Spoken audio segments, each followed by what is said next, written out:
My God. Anyway, let me go ahead and take some calls here. We've passed out here in Texas the anti-groping bill, and I don't know if you've seen the video footage of this bill being passed.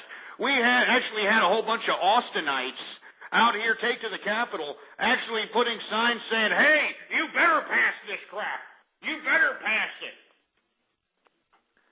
You know what I'm saying? And let me tell you, Shaniqua and Tyrone ain't going to be able to feel on your junk before you get in the plane no more. All right?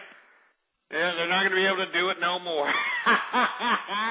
Cheers to Rick Perry. Cheers to the state of Texas, baby. All right? God bless. I love Texas. I tell you that, right? Let me take a drink of this damn margarita here. Good stuff. Anyway, I want to hear from you. 646-652-4869 is the number to call. Once again, Texas passes a law, baby, that prohibits these TSA assholes touching your junk. I want to hear what you have to say about it. Area code 217, what's up? Fuck you, Texas. Fuck you, Lord. Oh, yeah, real funny. Yeah, real funny, you idiot. 425, you're on the horn. What's up? You there? Hold on, 425, you there? Hello? Yeah, what's up, man? How many black people do you need? Yeah, you How stupid many idiot. There's like 5 idiots there. They're like, oh, dude, what should I say, dude? I'm on, dude. What do I say, dude? Stupid idiot. Anyway, let me bring in some English flavor on here. We got Tzeki on the horn here. Let's talk to Tzeki for a little bit. What's going on, Tzeki? How's it going, man? It's going very well, Ghost. It's nice to talk to you, and I've got to say, I think that previous call with that insane mother, I think that puts the drama between me and Goofy to shame. I mean, that was proper drama. That was amazing. Well, hey, this is America, Tzeki. I don't know how it is in England. As a matter of fact, I have a lot of English, capitalist army members, a lot of individuals that listen to me from London. They seem to be a little bit more inept when it comes to the economic situations that are currently afflicting all of us. And it seems to me that they seem to be a little bit more mature about the situation. Now, I mean, I'm guesstimating that's because they have a little bit more experience in this particular realm of economics than most other economies in the world today. But what you listen to by that mother just going completely off keister, that's the typical American family. Is that the typical English family where they're single parents that are completely... I mean, describe to me what exactly is going on in England that's making that a little bit more mature, for a lack of a better term, to these types of austerity measures that need to be implemented on a consistent basis throughout Europe. But it seems like England and themselves are taking the initiative themselves, and I think that long term they're going to have a sustained economy when everybody's debased their currencies and there's nowhere else to turn. Well, I mean, the British people, I don't like stereotyping, but I mean, there's a lot of the whole stiff upper lip, dry humour, we're always used to it raining. And so when stuff's a bit bad, we just kind of go, it's a bit crap really, isn't it? Shall we just keep going? Okay then. And that's basically what we do. And I mean, you look at Greece, where they've got fairly cushy lifestyles, and they're already kind of going insane. I mean, I saw the riots today and so on. But I mean, the best decision David Cameron's ever done was turning around and going, yeah, we're not going to give Greece any money because it's not a problem. And I was like, you know what? I for once agree with you. And all they're doing is giving money to sustain their already broken system. I mean, they're making no initiative whatsoever to somehow rearrange their society to be a little bit more productive on an international scale. They're still going to be the minimalist socialists that they are, and they're not going to produce any kind of revenue for their government. So how are they going to sustain a continuous growing population like Greece on this socialist program when they have no means of generating revenue?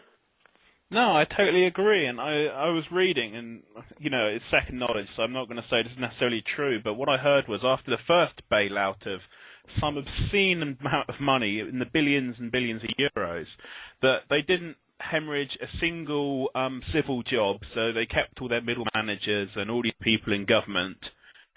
And, it's like, if the system is broken and you've got way too many people, sucking up too much money, and you're not going to you're not going to trim the fat, as it were, then it's never going to improve. And unfortunately, I mean, I don't know if the people rioting realise that if they're going to run out of money in like a month or two, and the entire country is going to shit the bed, then all their rioting is going to be for naught, even if they don't take any austerity measures and they live more months in luxury, and then it's all going to go to hell. So I don't know. It just seems crazy. It's unbelievably crazy. I mean, especially Greece. And I'm a little afraid that America is coming down this pike, because we aren't even talking about anything close to austerity or that resembles that. It's definitely something that we need to talk about. We need to roll back a lot of these social programs that are just bleeding the system dry, devaluing the currency, making the economic situation in this country completely deplorable as far as what used to be American standards. What I'm seeing in Greece, I'm thinking that we could see here in America soon enough. Riots in the street once government cheese is taken away, and the food card, and housing voucher programs, so on and so forth.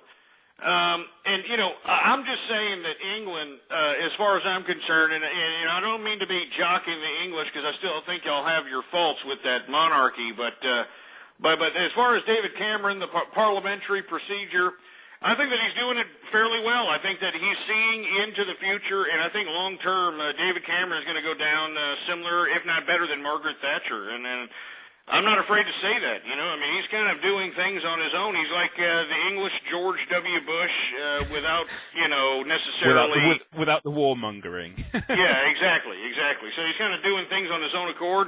And I think that they're actually rather positive, rather good. I know there's a lot of English that probably wouldn't agree, but they're just seeing the short-term ramifications of it. They're not necessarily seeing that when a potential economic collapse happens in the country, or in the world, rather, not just the country. I think that England itself is going to be fairly well. It's going to be able to handle itself fairly well. I think that they're not going to be in an economic situation when the rest of the world is feeling it because of these particular economic measures. I've been reading all about it. I think David Cameron deserves a lot of credit. We don't hear about him much out here in America because he's going against completely what we're doing out here as far as our government is concerned. But I think that he's doing a pretty good job, man. No, I agree, and I think you're right, actually. I think history will probably judge Cameron to be an excellent prime minister. And I mean, when times are hard, one does have to make these difficult and unpopular decisions, and kudos to him for making it. I mean, there's concerns about how the NHS is going to be funded, and there's teachers striking and so on, and all the kind of nationalised things. But we'll see how it goes. I actually wanted to talk about another point, if that's okay, Ghost, real quick. Go for it. Go ahead, man. I remember on Friday you were talking about kind of doing something to kind of.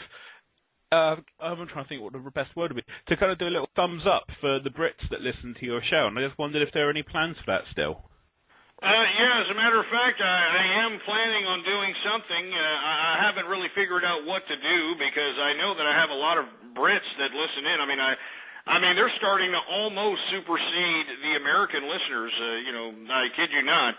So, they're actually listening in. They're capitalists. They're understanding that, hey, I don't want to, continue to live like the rest of the world. You can tell that the English, and they always have, I hate to be an English or saying anything pro-English, so to speak, but they've always been somewhat proper and understood that etiquette makes a civilized society. And as a result, I think that what you're seeing, a lot of the maturity in their economic decisions and their political decisions is definitely... it's definitely proof positive, man, and that's why I got to give the English props. That's why you're seeing a lot of young English kids listening into the True Capitalist radio broadcast, loving what I'm saying out here, because they see it. They want to live this way. They have Wall Street 2, and I believe they're also going to make a Wall Street 3, but Wall Street 2, the movie with Douglas and Shia LaBeouf, even though I hate Shia LaBeouf, it was an excellent, excellent movie. And in the movie, believe it or not, Gordon Gekko moves his operations to London, England. And I don't think that's just by chance. I think that, in the movie, it actually ties into what has happened in the economic infrastructure of America and how, people lost money, people made money, so on and so forth. And in my personal opinion, I think that it's not a coincidence that Gordon Gekko moved all his operations in the movie to London, England, because that's going to be, the way it looks now, it doesn't seem like anybody else is making a bid for the economic domination of the world outside of maybe the European Union, but I think it's failing. England could be the economic epicenter of the world, and as capitalists, we have to look towards where prosperity is going to reign supreme, and I think long term, of course, short term, we're seeing a lot of things in London and in England that are kind of in a transition phase. But I think here in about 10 years, you're going to see some major modernization.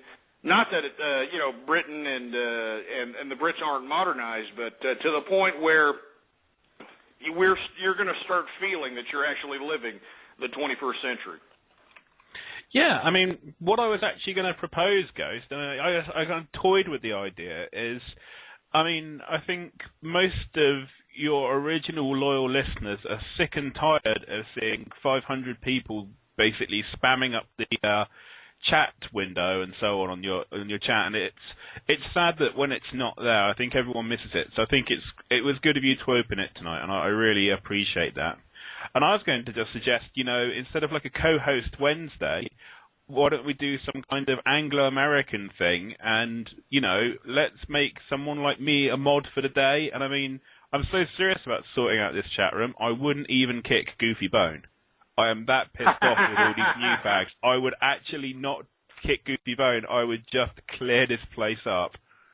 Yeah, because there is a lot of spamming. I mean, I'll give you that. And, I know there's a lot of individuals that would actually appreciate what people would have to say if they actually said something in chat. I know that a good portion of listening to the broadcast is seeing the reactions of those that are in chat right now, giving their actual emotions. And now, I don't know, now it looks pretty good. It looks like people are... people are kind of, kicking back and doing, something a little bit more appropriate as far as chatting. The chat seems to be going at a decent consistency. But usually we get, these spammers that just come in here and just completely ruin it for those that actually want an interactive experience with the show, Yeah, I mean, I think the first half of my chat, there were just people spamming hammer and sickles. And I mean, I remember 2 weeks ago, I'd come in and I'd be able to greet everyone here and we'd actually be able to have, conversations. And I mean, right now, I'm only in there because I'm listening to your show. I mean, I'm in IRC with some people that I know, and, it's gotten to the point that everyone's kind of left the chat because it's not any use. I mean, it's just all this spam. So, I mean... I would say I would do you proud if you wanted to make me mod for the day or anything like that, Ghost. Well, I'll see. The BTR, the Blog Talk Radio, is rather limited in that regard of giving people different levels of mod and that sort of thing. But, I just feel like, unfortunately, we're just going to have to live with it, and maybe people may have to, go and get their own chat rooms or something to that effect, because we are being listened to by lots of people all across the world, man, and it doesn't seem like it's going to stop anytime soon, Yeah, well, it's just something to think about. Anyway, Ghost, I shall get off now as it's returned to spamming of racial epithets, but it was very nice to talk to you, sir, and it was very nice to contribute without having to match wits, if I can say that, with Goofy. So thank you very much, sir. No problem. That was tzeki, everybody. Everybody knows tzeki. For all the folks that are listening in and are actual listeners to the program, they know as well as we kind of appreciate the English side of economics and certain social and political events. Before tzeki came on, we were talking a little bit about the Texas State Legislature passing the anti-groping bill so that the TSA cannot be touching your junk, at least in the state of Texas, because if they do, they're going to be charged with a misdemeanor, according to the latest reports here. But, man, we're getting into the third and final hour of the True Capitalist Radio broadcast, folks. And you know what that means. The time is dwindling. I want to get through the subject matters that we're supposed to be talking about this evening. A lot of things have transpired. It's been a crazy Tuesday, for Christ's sake. Let me go ahead and take a drink out here. Let me take a drink of this beer, this cantina beer. I want to say cheers to